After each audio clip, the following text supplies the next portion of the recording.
लखनवाल जिला गुजरात का पालू उन मनुष्यों में से था जो गुणों की गुथली कहे जाते हैं। यदि वह गांव में ना होता तो होलियों में झांकियों का, दिवाली पर जुए का और दशहरे पर रामलीला का प्रबंध कठिन हो जाता था। उन दिनों उसे खाने पीने तक की सुध ना रहती और वह तन मन से इन कार्यों में लीन रहता था।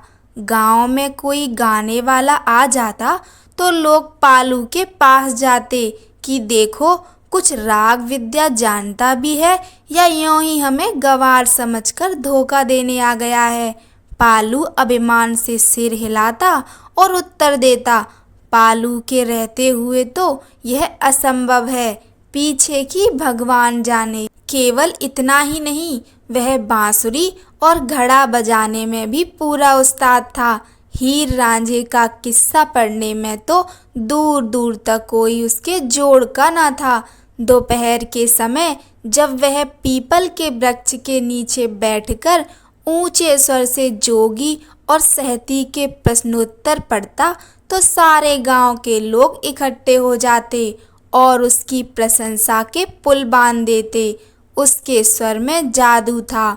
वह कुछ दिन के लिए भी बाहर चला जाता तो गांव में उदासी छा जाती, पर उसके घर के लोग उसके गुणों को नहीं जानते थे। पालू मन ही मन इस पर बहुत कुढ़ता था। तीसरे पहर घर जाता तो माँ ठंडी रोटियां सामने रख देती। रोटियां ठंडी होती थीं, परंतु गालियों की भाजी गर्म होती थी। उस पर भावजें मीठे तानों से कड़वी मिर्चें छिड़क देती थी। पालू उन मिर्ची से कभी कभी बिलबिला उठता था, परंतु लोगों की सहानुभूति मिश्री की ढली का काम दे जाती थी। वे 3 भाई थे, सुचालू, बालू और पालू। सुचालू गवर्नमेंट स्कूल गुजरात में व्यायाम का मास्टर था, इसलिए लोग उसे सुचालामल के नाम से पुकारते थे। बालू दुकान करता था, उसे बालक राम कहते थे, परंतु पालू की रुचि सर्वथा खेल कूद ही में थी। पिता समझाता, माँ उपदेश करती, भाई निष्ठुर दृष्टि से देखते, मगर पालू सुना अनसुना कर देता और अपने रंग में मस्त रहता। इसी प्रकार पालू की आयु के 33 वर्ष बीत गए, परंतु कोई लड़की देने को तैयार ना हुआ। माँ दुखी होती थी, मगर पालू हंसकर टाल देता और कहता, मैं ब्याह करके क्या करूँगा, मुझे इस बंधन से दूर ही रहने दो। परंतु विधाता के लेख को कौन मिटा सकता है। 5 मील की दूरी पर टाड़ा नामक ग्राम है। वहाँ के एक चौधरी ने पालू को देखा तो लट्टू हो गया। रूप रंग में सुंदर था, शरीर सुडौल। जात पात पूछकर उसने अपनी बेटी ब्याह दी। पालू के जीवन में पलटा आ गया। पहले वह दिन के 12 घंटे बाहर रहता था और घर से ऐसा घबराता था जैसे चिड़िया पिंजरे से, परंतु अब वही पिंजरा उसके लिए फूलों की वाटिका बन गया, जिससे बाहर पांव रखते हुए उसका चित्त उदास हो जाता था। स्त्री क्या आई, उसका संसार ही बदल गया। अब उसे न बांसुरी से प्रेम था, न किस्सों से प्रीति। लोग कहते, यार कैसे जोर उदास हो, कभी बाहर ही नहीं निकलते। हमारे सब साज समाज उजड़ गए, क्या भाभी कमरे से बाहर निकलने की भी आज्ञा नहीं देती। माँ कहती, बेटा ब्याह सबके होते आए हैं, परंतु तेरे सरीखा निर्लज्ज किसी को नहीं देखा कि दिन रात स्त्री के पास ही बैठा रहे। पिता उसके मुंह पर उसे कुछ कहना उचित नहीं समझता था, मगर सुनाकर कह दिया करता था कि जब मेरा ब्याह हुआ था तब मैंने दिन के समय 3 वर्ष तक स्त्री के साथ बात तक ना की थी, पर अब तो समय का रंग ही पलट गया है। आज ब्याह होता है, कल घुल घुल कर बातें होने लगती हैं। पालू लाख अनपढ़ था, परंतु मूर्ख नहीं था कि इन बातों का अर्थ ना समझता। पर स्वभाव का बेपरवाह था, हंसकर टाल देता। होते होते नौबत यहाँ तक पहुंची कि भाई भावजे बात बात में ताने मारने और घृणा की दृष्टि से देखने लगीं। मनुष्य सब कुछ सह लेता है, पर अपमान नहीं सह सकता। पालू भी बार बार के अपमान को देखकर चुप न रह सका। एक दिन पिता के सामने जाकर बोला, यह क्या रोज रोज ऐसा ही होता रहेगा? पिता भी उससे बहुत दुखी था। झल्लाकर बोला, तुम्हारे जैसों के साथ इसी तरह होना चाहिए। पराई बेटी को विष खिला दूं? नहीं, गले में डाल लो। जगत में तुम्हारा ही अनोखा ब्याह हुआ है। पालू ने कुछ धीरज से पूछा, आप अपना विचार प्रकट कर दें, मैं भी तो कुछ जान पाऊं। सारे गांव में तुम्हारी मिट्टी उड़ रही है, अभी बतलाने की बात बाकी रह गई है। पर मैंने ऐसी कोई बात नहीं की जिससे मेरी निंदा हो। सारा दिन स्त्री के पास बैठे रहते हो, यह क्या कोई थोड़ी निंदा की बात है? तुम सुधर जाओ, नहीं सारी आयु रोते रहोगे। हमारा क्या है, नदी किनारे के रूख हैं, आज हैं कल बह गए। परंतु इतना तो संतोष रहे कि जीते जी अपने सब पुत्रों को कमाते खाते देख लिया। यह कहते कहते पिता के नेत्रों में आंसू भर आए। उसकी एक एक बात जची तुली थी। पालू को अपनी भूल का ज्ञान हो गया। सिर झुकाकर बोला, तो जो कहें वही करने को उद्यत हूँ। इतनी जल्दी काम बन जाएगा, पिता को यह आशा न थी। प्रसन्न होकर कहने लगा, जो कहूँगा करोगे? हाँ, करूँगा। स्त्री को उसके घर भेज दो। पालू को ऐसा प्रतीत हुआ मानो किसी ने विष का प्याला सामने रख दिया हो। यदि उसे यह कहा जाता कि तुम घर से बाहर चले जाओ और 1-2 वर्ष वापस ना लौटो, तो वह सिर ना हिलाता। परंतु इस बात से जो उसकी भूलों की निष्कृष्टतर स्वीकृति थी, उसके अंतकरण को दारुण दुख हुआ। उसे ऐसा प्रतीत हुआ मानो उसका पिता उसे दंड दे रहा है और उससे प्रतिकार ले रहा है। वह दंड भुगतने को तैयार था, परंतु उसका पिता इस बात को जान पाए यह से स्वीकार न था। वह इसे अपने लिए अपमान का कारण समझता था। इसलिए कुछ क्षण चुप रहकर उसने क्रोध से कांपते हुए उत्तर दिया, यह ना होगा। मेरी कुछ भी परवाह ना करोगे? करूँगा, पर स्त्री को उसके घर ना भेजूँगा। तो मैं भी तुम्हें परावटे ना खिलाता रहूँगा। कल से किनारा करो। जब मनुष्य को क्रोध आता है तो सबसे पहले जीभ बेकाबू होती है। पालू ने भी उचित अनुचित का विचार ना किया और अकड़कर उत्तर दिया, मैं इसी से खाऊंगा और देखूंगा कि मुझे चौके से कौन उठा देता है। बात साधारण थी, परंतु हृदयों में गांठ बन गई।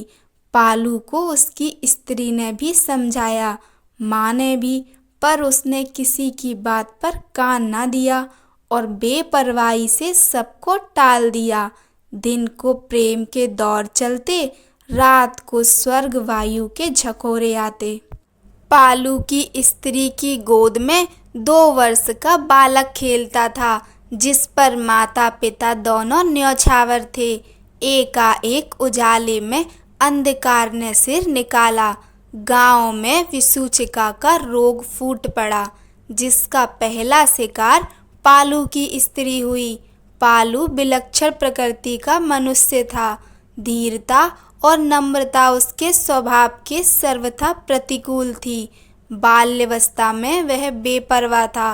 बेपरवाही चरम सीमा पर पहुंच चुकी थी। 8-8 दिन घर से बाहर रहना उसके लिए साधारण बात थी। फिर विवाह हुआ। प्रेम ने हृदय के साथ पाँव को भी जकड़ लिया।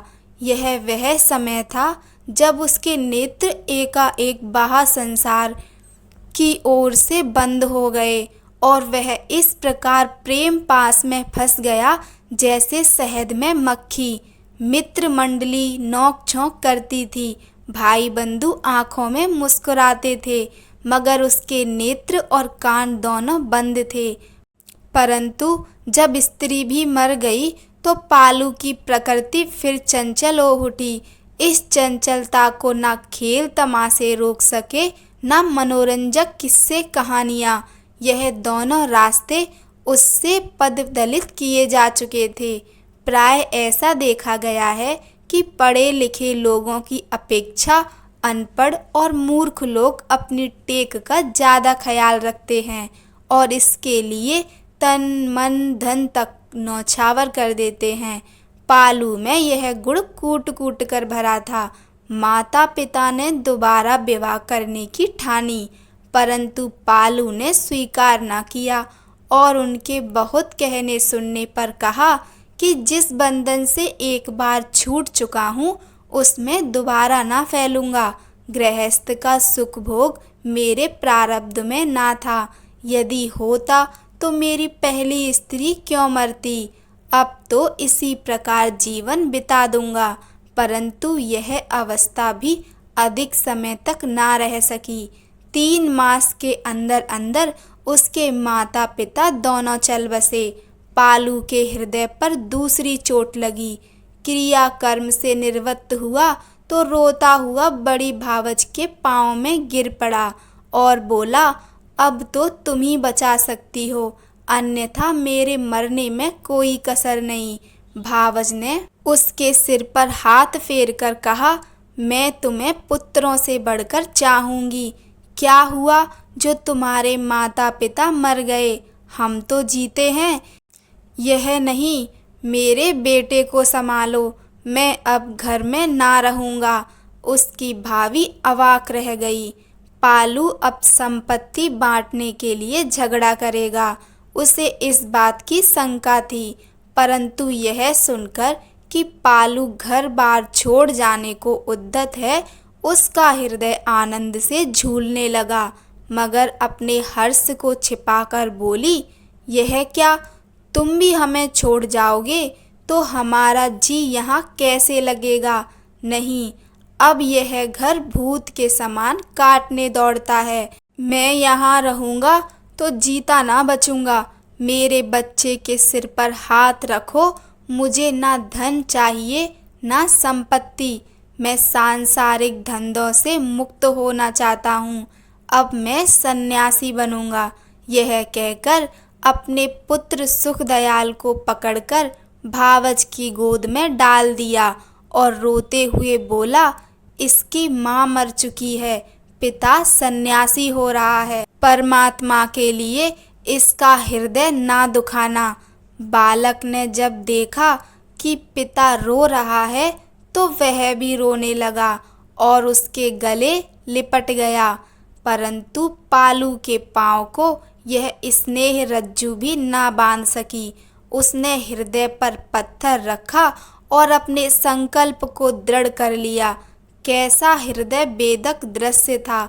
सायंकाल को जब पशु पक्षी अपने अपने बच्चों के पास घरों को वापस लौट रहे थे, पालू अपने बच्चे को छोड़कर घर से बाहर जा रहा था। 2 वर्ष बीत गए। पालू की अवस्था में आकाश पाताल का अंतर पड़ गया। वह पर्वत पर रहता था, पत्थरों पर सोता था, रात्रि को जागता था और प्रति क्षण ईश्वर भक्ति में मग्न रहता था। उसके इस आत्म संयम की सारे ऋषिकेश में धूम मच गई। लोग कहते, यह मनुष्य नहीं देवता है। यात्री लोग जब तक स्वामी विद्यानंद के दर्शन ना कर लेते अपनी यात्रा को सफल ना समझते। उसकी कुटिया बहुत दूर पर्वत की एक कंदरा में थी, परंतु उसके आकर्षण से लोग वहां खिंचे चले आते थे। उसकी कुटिया में रुपए पैसे और फल मेवे के ढेर लगे रहते थे, परंतु वह त्याग का मूर्तिमान रूप उनकी ओर आंख भी न उठाता था। हाँ, इतना लाभ अवश्य हुआ कि उनके निमित्त स्वामी जी के 20 चेले बन गए। स्वामी जी के मुखमंडल पर तेज बरसता था, जैसे सूरज से किरणें निकलती हैं, परंतु इतना होते हुए मन को शांति ना थी। बहुधा सोचा करते कि देश देशांतर में मेरी भक्ति की धूम मच रही है, दूर दूर मेरे यश के डंके बज रहे हैं। मेरे संयम को देखकर बड़े बड़े महात्मा चकित रह जाते हैं, परंतु मेरे मन को शांति क्यों नहीं। सोता हूँ तो सुख की निद्रा नहीं आती, जगता हूँ तो पूजा पाठ में मन एकाग्र नहीं होता। इसका कारण क्या है? उन्हें कई बार ऐसा अनुभव हुआ कि चित्त में अशांति है, पर वह क्यों है इसका पता न लगता। इसी प्रकार 2 वर्ष व्यतीत हो गए। स्वामी विद्यानंद की कीर्ति सारे ऋषिकेश में फैल गई, परंतु इतना होने पर भी उनका हृदय शांत न था। प्राय उनके कान में आवाज आती थी कि तू अपने आदर्श से दूर जा रहा है। स्वामी जी बैठे बैठे चौंक उठते, मानो किसी ने कांटा चुभो दिया हो। बार बार सोचते, परंतु कारण समझ में ना आता।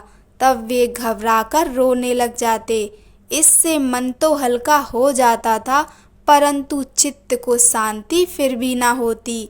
उस समय सोचते, संसार मुझे धर्म अवतार समझ रहा है, पर कौन जानता है कि यहाँ 8 पहर आग सुलग रही है।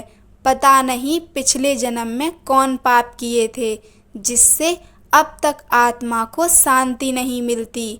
अंत में उन्होंने एक दिन दंड हाथ में लिया और अपने गुरु स्वामी प्रकाशानंद के पास जा पहुँचे। उस समय वे रामायण की कथा से निवृत्त हुए थे। उन्होंने ज्यों ही स्वामी विद्यानंद को देखा, फूल की तरह खिल गए। उनको विद्यानंद पर गर्व था। हंसकर बोले, कहिए क्या हाल है? शरीर तो अच्छा है। परंतु स्वामी विद्यानंद ने कोई उत्तर न दिया और रोते हुए उनके चरणों से लिपट गए। स्वामी प्रकाशानंद को बड़ा आश्चर्य हुआ। अपने सबसे अधिक माननीय शिष्य को रोते देखकर उनकी आत्मा पर आघात सा लगा। उन्हें प्यार से उठाकर बोले, क्यों, कुशल तो है? स्वामी विद्यानंद ने बालकों की तरह फूट फूट कर रोते हुए कहा, महाराज, मैं पाखंडी हूँ। संसार मुझे धर्म अवतार कह रहा है, परंतु मेरे मन में अभी तक अशांति भरी हुई है। मेरा चित्त 8 पहर अशांत रहता है। जिस प्रकार भले चंगे मनुष्य को देखने के कुछ क्षण पश्चात उसकी मृत्यु का समाचार सुनकर विश्वास नहीं होता, उसी प्रकार स्वामी प्रकाशानंद को अपने सदाचारी शिष्य की बात पर विश्वास ना हुआ और उन्होंने इस व्यंग्य से मानो उसके कानों ने धोखा खाया हो। पूछा, क्या कहा? स्वामी विद्यानंद ने सिर झुकाकर उत्तर दिया, महाराज, मेरा शरीर दग्ध हो गया है, परंतु आत्मा अभी तक निर्मल नहीं हुआ। इससे तुम्हारा अभिप्राय क्या है? मैं प्रतिक्षण अशांत रहता हूँ, मानो कोई कर्तव्य है जिसे मैं पूरा नहीं कर पा रहा हूँ। इसका कारण क्या हो सकता है? जानते हो? जानता तो आपकी सेवा में क्यों आता। एकाएक स्वामी प्रकाशानंद को कोई बात याद आ गई। वे हंसकर बोले, तुम्हारी स्त्री है, उसकी मृत्यु ही तो संन्यास का कारण हुई थी। माता, वह भी नहीं। पिता, वह भी मर चुके हैं। कोई बाल बच्चा? हाँ, एक बालक है, वह 4 वर्ष का होगा।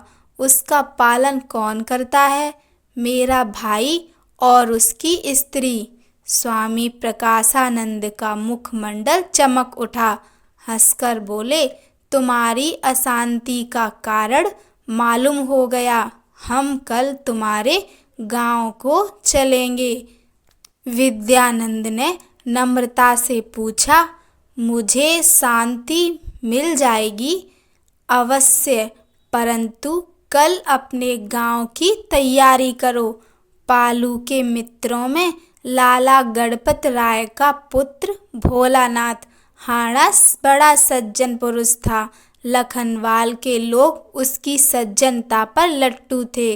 उसे पालू के साथ प्रेम था। उसके मन की स्वच्छता, उसका भोलापन, उसकी निस्वार्थता पर भोलानाथ तन मन से न्यौछावर था।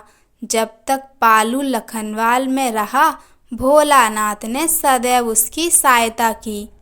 वे दोनों जोहड़ के किनारे बैठते, धर्मशाला में जाकर खेलते, मंदिर में जाकर कथा सुनते।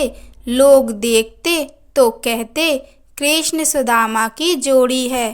परंतु कृष्ण के आदर सत्कार करने पर भी जब सुदामा ने वन का रास्ता लिया, तब कृष्ण को बहुत दुख हुआ। इसके पश्चात उनको किसी ने खुलकर हंसते नहीं देखा। भोलानाथ ने पालू का पता लगाने की बड़ी चेष्टा की, परंतु जब यत्न करने पर भी सफलता ना हुई, तब उसके पुत्र सुखदयाल की ओर ध्यान दिया। प्राय बालक राम के घर चले जाते और सुखदयाल को गोद में उठा लेते, चूमते, प्यार करते, पैसे देते, कभी कभी उठाकर घर भी ले जाते। वहाँ उसे दूध पिलाते, मिठाई खिलाते और बाहर साथ ले जाते। लोगों से कहते यह अनाथ है, इसे देखकर मेरा हृदय वश में नहीं रहता। उनके पैरों की चाप सुनकर सुखदयाल के चेहरे पर रौनक आ जाती थी। उसके साथ चाचा चाची घोर निर्दयता का व्यवहार करते थे और भोलानाथ का उसे प्यार करना तो उन्हें और भी बुरा लगता था। प्राय कहा करते कैसा निर्दयी आदमी है, हमारी कन्याओं के साथ बात भी नहीं करता। कैसी गोरी और सुंदर है, जैसे मक्खन के पेड़े, देखने से भूख मिटती है। परंतु उसको सुखदयाल के सिवा कोई पसंद ही नहीं आता। पसंद नहीं आता तो ना सही, परंतु क्या यह भी नहीं हो सकता कि कभी कभी उनके हाथ पर 2 पैसे ही रख दे, जिससे सुखदयाल के साथ उसका व्यवहार देखकर उनका हृदय न मुरझा जाए। पर यह बातें भोलानाथ के सामने कहने का उन्हें साहस ना होता था। हाँ, उसका क्रोध बेचारे सुखदयाल पर उतरता था। जल नाचे की ओर बहता है। परिणाम यह हुआ कि सुखदयाल सदैव उदास रहने लगा। उसका मुख कमल मुरझा गया। प्रेम जीवन की धूप है, वह उसे प्राप्त ना था।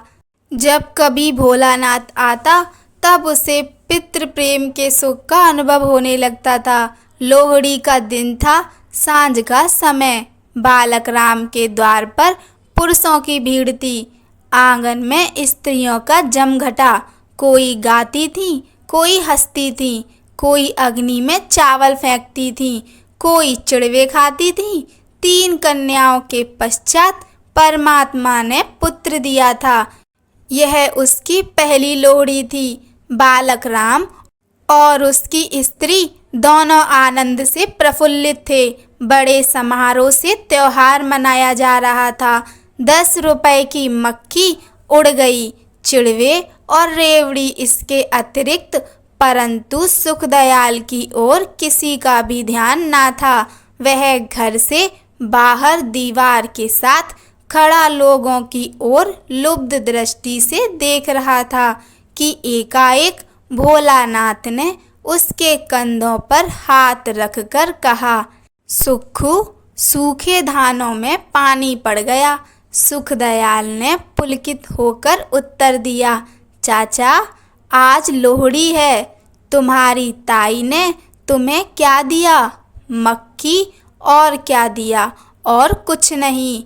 और तुम्हारी बहनों को मिठाई भी दी, संगतरे भी दिए, पैसे भी दिए। भोलानाथ के नेत्रों में जल भर आया। भर्राए हुए स्वर से बोले, हमारे घर चलोगे? चलूँगा।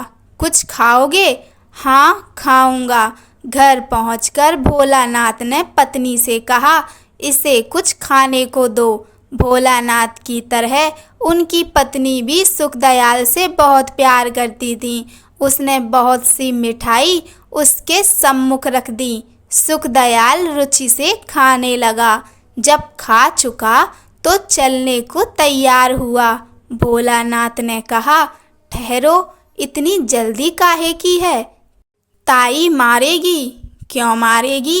कहेगी तू चाचा के घर क्यों गया था? तेरी बहनों को भी मार पड़ती है। नहीं, उन्हें प्यार करती है। भोलानाथ की स्त्री के नेत्र भर आए। भोलानाथ बोले, जो मिठाई बची है वह जेब में डाल ले। सुखदयाल ने तृप्ति नेत्रों से मिठाई की ओर देखा और उत्तर दिया, ना। क्यों? ताई मारेगी और मिठाई छीन लेगी। पहले भी कभी मारा है? हाँ, मारा है। कितनी बार मारा है? कई बार मारा है। किस तरह मारा है? चिमटे से मारा है। भोलानाथ के हृदय पर जैसे किसी ने हथौड़ा मार दिया। उन्होंने ठंडी सांस भरी और चुप हो गए। सुखदयाल धीरे धीरे अपने घर की ओर रवाना हुआ, परंतु उसकी बातें ताई के कानों तक उससे पहले जा पहुंची थीं। उसके क्रोध की कोई था नहीं थी। जब रात्रि अधिक चली गई और गली मोहल्ले की स्त्रियां अपने अपने घर चली गईं, तो उसने सुखदयाल को पकड़कर कहा, क्यों बे कलमुहे, चाचा से क्या कहता था? सुखदयाल का कलेजा कांप गया।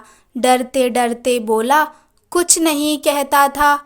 तू तो कहता था ताई मुझे चिमटे से मारती है। बालक राम पास खड़ा था, आश्चर्य से बोला, अच्छा, अब यह छोकरा हमारी मिट्टी उड़ाने पर उतर आया है। सुखदयाल ने आंखों ही आंखों ताऊ की ओर देखकर प्रार्थना की कि मुझे इस निर्दयी से बचाओ, परंतु वहां क्रोध बैठा था। आशा ने निराशा का रूप धारण कर लिया। ताई ने कर्कश स्वर से डांट कर पूछा, क्यों? बोलता क्यों नहीं? अब ना कहूँगा, अब ना कहूँगा। ना मरता है ना पीछा छोड़ता है। खाने को देते जाओ जैसे इसके बाप की जागीर पड़ी है। यह कहकर उसने पास पड़ा हुआ बेलन उठाया। उसे देखकर सुखदयाल बिलबिला उठा, परंतु अभी उसके शरीर पर पड़ा ना था कि उसकी लड़की दौड़ती हुई आई और कहने लगी, चाचा आया है। सुखदेवी का हृदय कांप गया। वह बैठी थी, खड़ी हो गई और बोली, कौन सा चाचा? गुजरात वाला? नहीं, पालू। सुखदेवी और बालक राम दोनों स्तंभित रह गए। जिस प्रकार बिल्ली को सामने देखकर कबूतर सहम जाता है, उसी प्रकार दोनों सहम गए। आज से 2 वर्ष पहले जब पालू साधु बनने के लिए विदा होने आया था, तब सुखदेवी मन में प्रसन्न हुई थी, परंतु उसने प्रकट ऐसा किया था मानो उसका हृदय इस समाचार से टुकड़े टुकड़े हो गया है। इस समय उसके मन में भय और व्याकुलता थी, परंतु मुख पर प्रसन्नता की झलक थी। वह जल्दी से बाहर निकली और बोली, पालू। परंतु वहां पालू के स्थान में एक साधु महात्मा खड़े थे, जिनके मुखमंडल से तेज की किरणें फूट फूट कर निकल रही थीं। सुखदेवी के मन को धीरज हुआ, परंतु एकाएक ख्याल आया, यह तो वही है, वही मुंह, वही आँखें, वही रंग, वही रूप, परंतु कितना परिवर्तन हो गया है। सुखदेवी ने मुस्कुराकर कहा, स्वामी जी, नमस्कार करती हूँ। इतने में बालक राम अंदर से निकला और रोता हुआ स्वामी जी से लिपट गया। स्वामी जी भी रोने लगे, परंतु यह रोना दुख का नहीं, आनंद का था। जब हृदय कुछ स्थिर हुआ तो बोले, भाई, तनिक बाल बच्चों को तो बुलाओ, देखने को जी तरस गया। सुखदेवी अंदर को चली, परंतु पांव मन के मन भारी हो गए। सोचती थी यदि बालक सो गए होते तो कैसा अच्छा होता, सब बातें ढकी रहती। अब क्या करूं? इस बदमाश सुक्खू के वस्त्र इतने मैले हैं कि सामने करने का साहस नहीं पड़ता। आंखें कैसे मिलाऊंगी? रंग में भंग डालने के लिए इसे आज ही आना था। 2 वर्ष बाद आया है। इतना भी ना हुआ कि पहले पत्र ही लिख देता। इतने में स्वामी विद्यानंद अंदर आ गए। पितृवात्सल्य ने लज्जा को दबा लिया था, परंतु सुख दयाल और भतीजों के वस्त्र तथा उनके रूप रंग को देखा तो खड़े के खड़े रह गए। भतीजियां ऐसी थीं जैसे चमेली के फूल, और सुक्खू वही सुक्खू जो कभी मैना के समान चहकता फिरता था, जिसकी बातें सुनने के लिए रहा जाते लोग खड़े हो जाते थे, जिसकी नटखटी बातों पर प्यार आता था। अब उदासीनता की मूर्ति बना हुआ था। उसका मुंह इस प्रकार कुम्हलाया हुआ था जिस प्रकार जल ना मिलने से वृक्ष कुम्हला जाता है। उसके बाल रूखे थे और मुंह पर दारिद्र्य बरसता था। उसके वस्त्र मैले कुचैले थे जैसे किसी भिखारी का लड़का हो। स्वामी विद्यानंद के नेत्रों में आंसू आ गए। सुखदेवी और बालक राम पर घड़ों पानी पड़ गया। खिसियाने से होकर बोले, कैसा शरारती है, दिन रात धूल में खेलता रहता है। स्वामी विद्यानंद सब कुछ समझ गए, परंतु उन्होंने कुछ प्रकट नहीं किया और बोले, मैं आज अपने पुराने कमरे में सोऊंगा। एक चारपाई डलवा दो। रात्रि का समय था। स्वामी विद्यानंद सुक्खू को लिए हुए अपने कमरे में पहुँचे। पुरानी बातें ज्यों की त्यों याद आ गईं।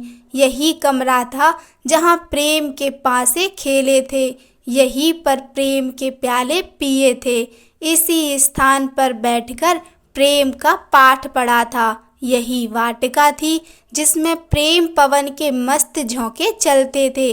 कैसा आनंद था, विचित्र काल था, अद्भुत वसंत ऋतु थी जिसने शिशिर के झोंके कभी देखे ही ना थे। आज वह वाटिका उजड़ चुकी थी। प्रेम का राज्य लुट चुका था। स्वामी विद्यानंद के हृदय में हलचल मच गई, परंतु सुक्खू का मुख इस प्रकार चमकता था जैसे ग्रहण के पश्चात चंद्रमा। उसे देखकर स्वामी विद्यानंद ने सोचा, मैं कैसा मूर्ख हूँ। ताऊ और ताई जब इस पर सख्ती करते होंगे, जब अकारण इसको मारते पीटते होंगे, जब इसके सामने अपनी कन्याओं से प्यार करते होंगे, उस समय यह क्या कहता होगा, इसके हृदय में क्या विचार उठते होंगे। यही कि मेरा पिता नहीं है, वह मर गया, नहीं तो मैं इस दिशा में क्यों रहता। यह फूल था जो आज धूल में मिला हुआ है। इसके हृदय में धड़कन है, नेत्रों में त्रास है, मुख पर उदासीनता है। वह चंचलता जो बच्चों का विशेष गुण है, इसमें नाम को नहीं, वह हट जो बालकों की सुंदरता है, इससे विदा हो चुकी है। यह बाल्यावस्था ही में वृद्धों की नाई गंभीर बन गया है। इस अनर्थ का उत्तरदायित्व मेरे सिर है जो इसे यहाँ छोड़ गया, नहीं तो इस दशा को क्यों पहुँचता। इन्हीं विचारों में झपकी आ गई तो क्या देखते हैं कि वही ऋषिकेश का पर्वत है, वही कंदरा, उसमें देवी की मूर्ति है और वे सम्मुख खड़े रो रो कर कह रहे हैं, माता 2 वर्ष व्यतीत हो गए, अभी तक शांति नहीं मिली। क्या यह जीवन रोने ही में बीत जाएगा। एकाएक ऐसा प्रतीत हुआ जैसे पत्थर की मूर्ति के होंठ हिलते हैं। स्वामी विद्यानंद ने अपने कान उधर लगा दिए। आवाज आई, तू क्या मांगता है। यस, नहीं, मुझे उसकी आवश्यकता नहीं। तो फिर जगत दिखावा क्यों करता है। मुझे शांति चाहिए। शांति के लिए सेवा मार्ग की आवश्यकता है। पर्वत छोड़ और नगर में जा, जहाँ दुखी जन रहते हैं, उनके दुख दूर कर। किसी के घाव पर फाहा रख, किसी के टूटे हुए मन को धीरज बंधा। परंतु यह रास्ता भी तेरे लिए उपयुक्त नहीं। तेरा पुत्र है, तू उसकी सेवा कर, तेरे मन को शांति प्राप्ति होगी। यह सुनते ही स्वामी जी के नेत्रों से पर्दा हट गया। जागे जो वास्तविक भेद उन पर खुल चुका था कि मन की शांति कर्तव्य के पालन से मिलती है। उन्होंने सुखदयाल को जोर से गले लगाया और उसके रूखे मुंह को चूम लिया। कहानी सुनने के लिए आप सभी का धन्यवाद। जय श्री राम।